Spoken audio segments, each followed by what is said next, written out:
this art form during the flood season.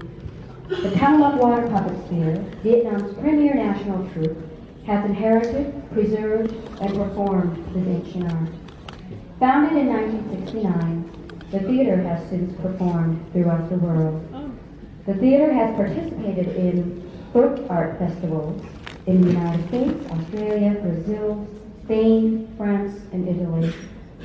We are now honored to introduce you to this precious Vietnamese art.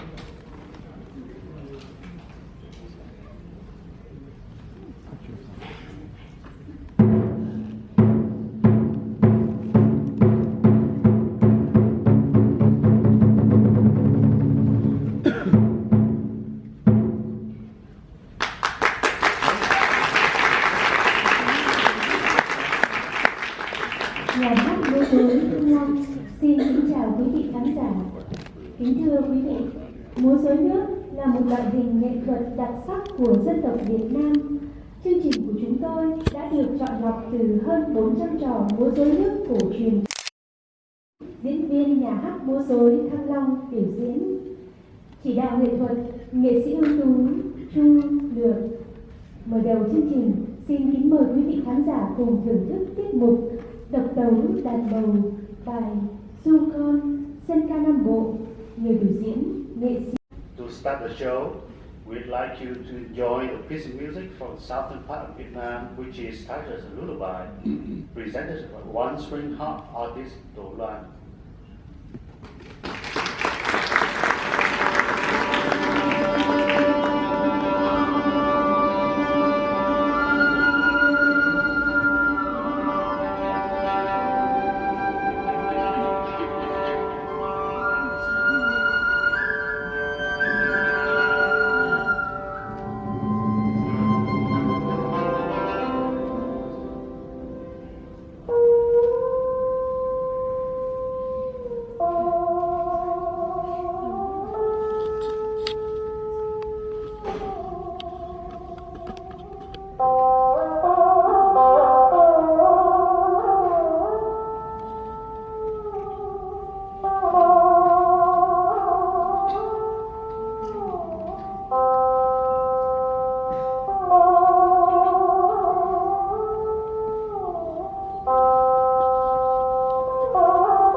normal naman sa akin.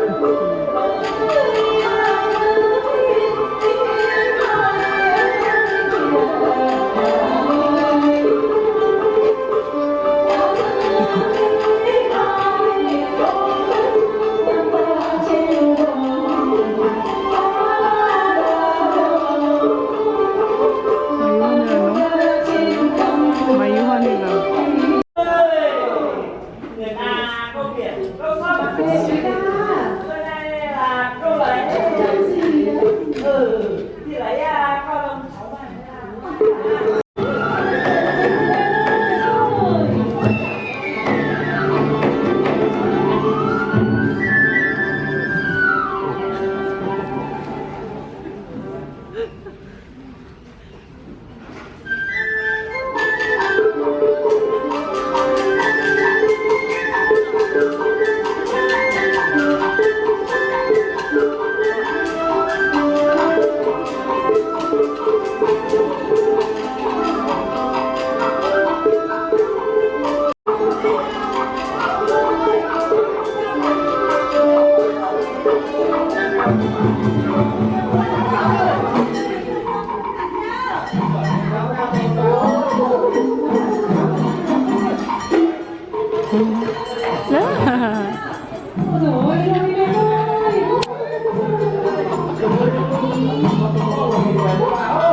你是朋友的。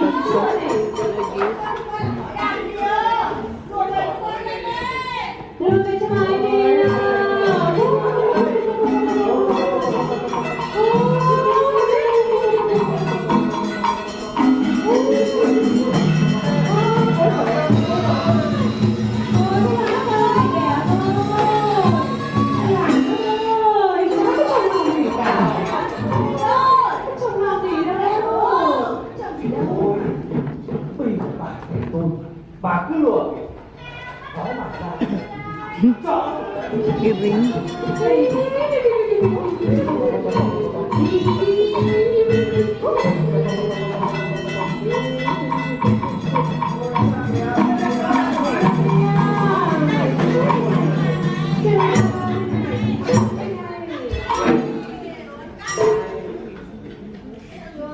đấy nó chết rồi.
hỏi là có vật gì ẩn hiện gần đây, đem kiếm thần ra chém vật này để trừ hết lũ quái yêu chiều nhiễu.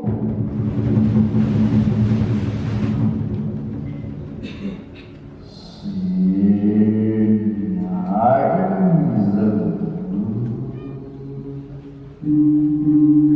thưa nhà vua, đất nước đã yên hà, ta vâng lệnh long quân. Xin nhà vua hãy hoa lại kiếm thần về nguyên xứ.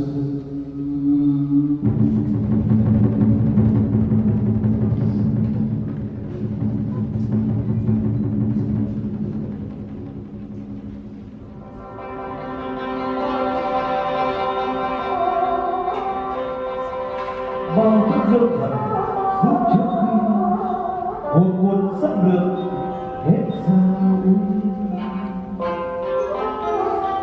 Hai bên thần kiếm về cuối cùng hòa kiếm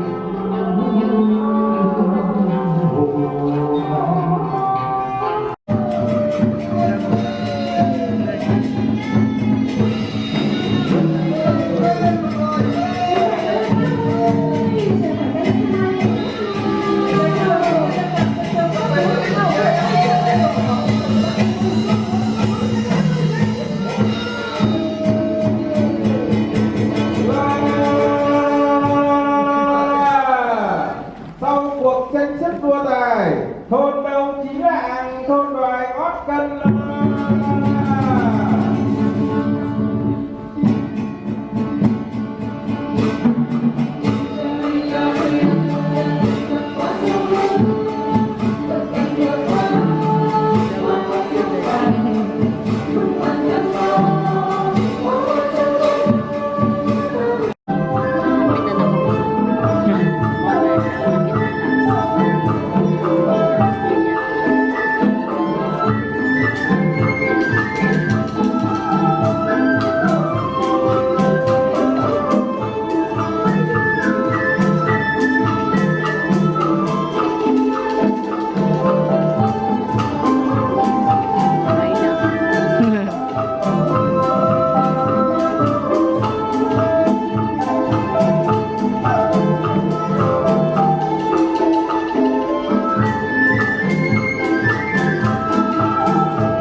Baru gitu kan.